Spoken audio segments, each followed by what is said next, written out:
If they're in war and they defeat the enemy and they find women who are beautiful that have been taken captive. Now watch. Remember, this is 20 years before Muhammad. This is given in a context of a world in which people could care less about human lives and the dignity and value of their captors, especially women. This is why even liberal commentators admit that this command in its historical context, in the ancient Near Eastern context, was revolutionary and amazing. I have an article where I copy and excerpt it from Glenn Miller, who's quoting scholars saying, this is an amazing commandment in light of its context. And what commandment? And I'll show you where you can find the article. Deuteronomy 21, 10 and 14. Notice Muhammad's God, Allah says, not only can you molest captive women, you can even molest captive women who are still married and then sell them off. Watch the difference. Dalar. When you go out to battle against your enemy and Yahweh your God delivers them into your hands and you carry them away captive and see among the captives a beautiful woman, molest her, and you are attracted to her and desire to take her as your wife. Look at how beautiful God is in light of that context, in light of a culture and a time period where they're barbaric and inhumane. Then you shall bring her home to your house, but you can't jump in bed with her. She shall shave her head and trim her nails. That was a sign of mourning. But now notice, by shaving her head, it acts as a deterrent. What does that mean? If the man is only lusting for her because of her beauty, once she shaves her head, any lust will be gone. This is to make sure he loves her and wants to marry her and honor her. She shall take off the clothing of her captivity, shall remain in your house, and bewail her father and her mother a full month. Notice she can't be married. And give her a full month to mourn her family. After that, you shall go into her and be her husband,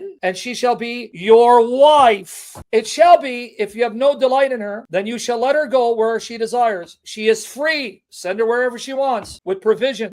But you shall not sell her at all for money. You shall not deal with her as a slave because you have humbled her by divorcing her. You see the difference? Do you see the beauty of the God of Moses? 2,200 years before Islam?